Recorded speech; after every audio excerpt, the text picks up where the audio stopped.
અમૂલ ડેરીની ચૂંટણીમાં વોટ ચોરીના આક્ષેપો, મહેન્દ્રસિંહ પરમારનું મોટું નિવેદન. Story report by Nandlal Bhanushali, Anand.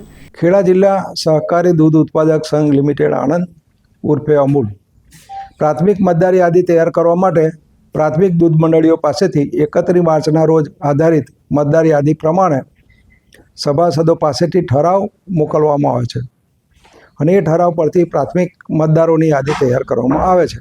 ઉમેદવારી કરવા માટે મહત્ત્વની લાયકાત આપણે જો જોઈએ તો જે તે મંડળીનો ઓડિટ વર્ગ અ કે બ હોવો જોઈએ. એક આ પ્રાથમિક મહત્ત્વની લાયકાત છે. જે તે મંડળીનો જે ઉમેદવારી કરવાનો હોય તે મંડળીમાં 700 લીટર દૂધ અને 180 દિવસનું દૂધ ઉમેદવાર જે પ્રતિનિધિ તરીકે આવે છે તેને ભરેલું હોવું જોઈએ. ગયા વર્ષે એ વ્યવસ્થાપક કમિટીમાં હોવો જોઈએ. ત્રીજી લાયકાતમાં એવું છે કે 86 કલમ 93 અને 408 મુજબ એ ગુનેગાર થયેલો ન હોવો જોઈએ. આ 3 મહત્ત્વના મુદ્દાઓ છે. ખેડા જિલ્લાની 12 બ્લોક છે. 12 બ્લોક પૈકી કોઈપણ વિભાગનો કોઈપણ સભાસદ જે મતદાર યાદીમાં નામ થયેલું છે તે પોતે કોઈપણ વિભાગમાંથી ઉમેદવારી કરી શકે. દાખલા તરીકે આણંદમાં ઉમેદવારી કરવી હોય અને જે તે બોરસદની મતદાર યાદીમાં નામ ધરાવતો હોય તો આણંદના મતદાર યાદીના 2 દરખાસ્ત કરનાર અને ટેકો આપનાર 2 પ્રતિનિધિઓની સહીથી તે આણંદ વિભાગમાં ઉમેદવારી કરી શકે છે. ચૂંટણીમાં ધ્યાનમાં રાખવાની બાબતો મહત્ત્વની એવી છે કે જ્યારે મતદાનની પ્રક્રિયા ચાલુ હોય ત્યારે ઉમેદવારના એજન્ટો બેલેટ નંબર નોંધતા હોય છે.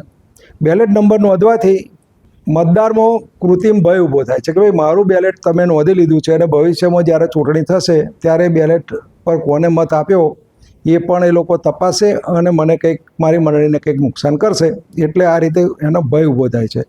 દરેક ઉમેદવારે ચૂંટણી દરમિયાનમાં પોતે ધ્યાન રાખવાનું છે કે કોઈપણ ઉમેદવારનો એજન્ટ કોઈપણ પ્રકારની નોંધ કે જે બેલેટ પેપર અંગેની કરે તો તે પણ કોઈપણ સાહિત્ય રાખ્યા દેવા સિવાય એને અંદર બેસવા દેવાનું છે. પણ જો એ કોઈપણ નોંધ કરતો હોય તો તરત જ એની સામે વાંધો લઈ અને એજન્ટને ચૂંટણીના કક્ષમાંથી બહાર કાઢવો પડે.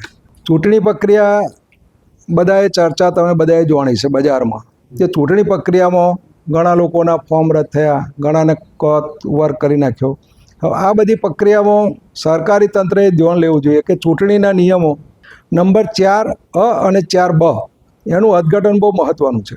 તમે સામાન્ય રીતે જુઓ તો એ તમને ખબર નહીં પડે, પણ જો તમે એને ઊંડાણથી ડિટેલ વાંચશો તો તમને ખબર પડશે કે 4(1) મંડળીને લાગુ પડે છે, 4(2) જે 1 થી 4 મુદ્દા જે છે એ મંડળીના ઉમેદવારને લાગુ પડે છે.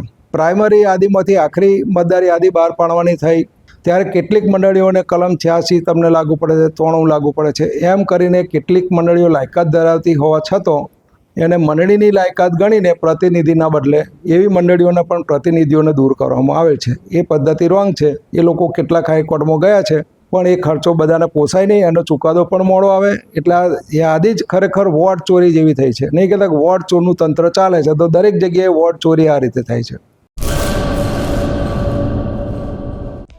હેલો ભુજ, તો કેમ છો તમે? આજે હું તમને એવા શોરૂમની વિઝિટ કરાવું છું જે છેલ્લા 10 વર્ષથી કચ્છની જનતાના પ્રેમ અને વિશ્વાસથી મહેકતું લુગડા બજાર ફેમિલી શોરૂમ.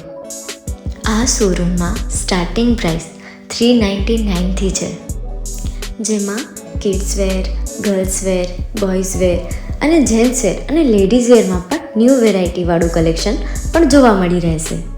અને જેન્ટ્સ માટે વેડિંગ કલેક્શન અને કુર્તા કલેક્શન પણ બહુ જ સારું છે. એનિમલ મૂવીનો પાર્ટ 2 આવે કે ના આવે, પણ એનાથી પહેલાં અમે લઈ આવ્યા છીએ લુગડા બજાર પાર્ટ 2, જેમાં તમને કિડ્સ વેરમાં વિન્ટર વેર સમર કલેક્શનનો ન્યૂ સ્ટોક આવી ગયો છે. લેડીઝ વેરમાં પણ ન્યૂ ડિઝાઇનમાં kurti, top and coat set best price थी स्टार्ट थाय छे. तो जेंट्स वेर में भी मिल जाएगा boss. Leather, jacket, brand pants and check shirts, formal shirts, track pants પણ બેસ્ટ થી બેસ્ટ પ્રાઇસ સાથે.